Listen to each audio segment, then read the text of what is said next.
উপস্থিত আমার ভাই ও বোনেরা, সবাইকে আমার পক্ষ থেকে গড় লাগি এবং শারুলের অনেক অনেক শুভেচ্ছা। তো আমি আজকে যে ভার্সিটি ছাত্র পড়ুয়াদেরকে অনেক, তাদের বাবা মাকে আমি অনেক তার শত করজুড়ে আমি নমস্কার জানাই। এজন্য তারা এরকম তাদের একটা সন্তানকে জন্ম দিতে পেরেছেন। আমি এরকম অনুষ্ঠানে অনেক জায়গায় গেছি। যখন আমি বিভিন্ন জায়গায় যেতাম তখন আমি দুঃখ করে বলতাম যে আমাদের সিলেটে কবে ভার্সিটি পড়ুয়ার ছেলেরা হবে যে ভার্সিটিতে প্রতিনিধিত্ব করবে।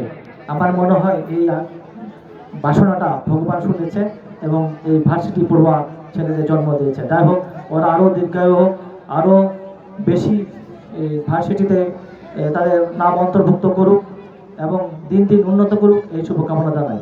পরিশেষে আমি একটাই বলছি, আপনি নিজেকে গড়তে হলে আপনি ছোট থেকে গড়তে হবে। আর যেহেতু আমরা আদিবাসী সম্প্রদায়ের মানুষ, আমাদের মধ্যে বিভিন্ন রকম জড়তা রয়ে গেছে।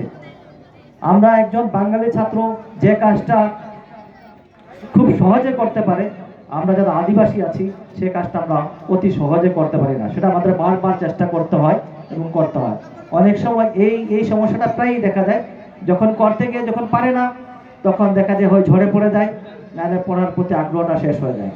আমরা যদি বারবার চেষ্টা করি তো অবশ্যই আমরা সফলতা করব। আমি যেহেতু প্রাথমিক বিদ্যালয়ের একজন শিক্ষক, তাই আমি সবাইকে বলবো যে আপনারা যে স্কুলে ছোট ছেলেদেরকে পড়ান, তাদের প্রতি একটু যত্ন নেবেন। আপনারা নিজের এই ছেলেদের প্রতি যদি আজকে যত্ন নেন, তাহলে দেখবেন এরা একদিন ভবিষ্যতে এরকম বিশ্ববিদ্যালয়ের অধিকার হবে, বিশ্ববিদ্যালয়ের বিভিন্ন জায়গায় অধিকার করবে, বড় বড় কর্মকর্তা হবে, ডিসি হবে, সচিব হবে, এরা একদিন হবে। তা আপনারা এদের প্রতি বেশি যত্ন দেন। তাদের পড়ালেখা করছে কিনা, সেই খাওয়ার দিকে একটু লক্ষ্য রাখবেন। কারণ আমি দেখেছি খাওয়ার দিকে একদম লক্ষ্য রাখে না। আমাদের বাগানের বাচ্চারা যদি 6 বছর হয়, দেখা যায় মনে হবে, আপনি দেখলে মনে হবে 4 বছর। কারণ আমাদের এই একটা সমস্যা হয়ে গেছে, পুষ্টিজনিত অভাব থাকি আমরা। তো এই দিকটা আমাদের বাবা মাদেরকে অনুরোধ করবো, তারা যেন এই দিকটা দেখে। আর সর্বোপরি আমি মুন্ডা সম্প্রদায়ের এই এত সুন্দর একটা অনুষ্ঠান, এত চমৎকার একটা অনুষ্ঠান এবং এত মনোরম একটা পরিবেশ এবং এত মুন্ডাদের উপস্থিতি, সেটাকে ধন্যবাদ না জ্ঞাপন করে পারছি না। সাথে সাথে একটা দুঃখ প্রকাশ করতে হচ্ছে।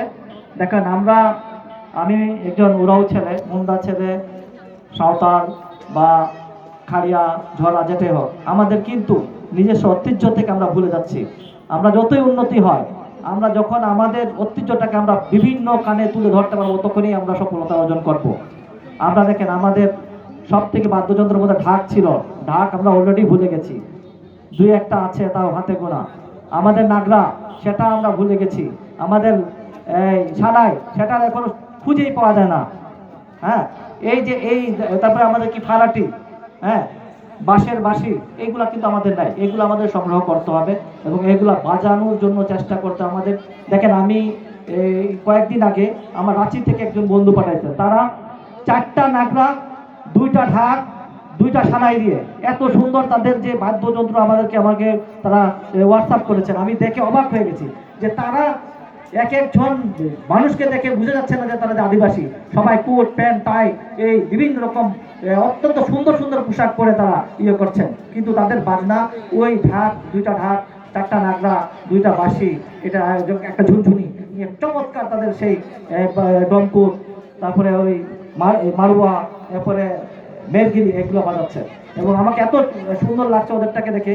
আমার মনে হচ্ছিল যে আমরা কোথায়, আমরা যদিও আমরা মনে করি যে আমরা এই ব্যান্ড বাজাই, আমরা অন্য খানে গেলে আপনি সাধারণত এই ব্যান্ড বাজা নিয়ে যদি আপনারা আমাদের সিলেটের বাইরেই যান, উত্তরবঙ্গেই যান, তখনই কিন্তু আপনাদেরকে বলবে যে ওদের বাজনাই জানে না, সিলেটের তো বাজনাই না, ওরা কি বাজনা করবে।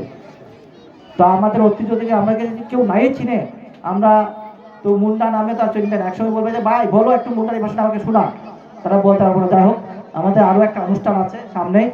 তো আমাদের চেয়ারম্যান সাহেব অনেক কষ্ট করে সময় দিচ্ছেন, অনেক ধন্যবাদ। আমি আমার এই বক্তব্য সবাইকে আবার আন্তরিক ধন্যবাদ জানিয়ে শেষ করছি। ধন্যবাদ।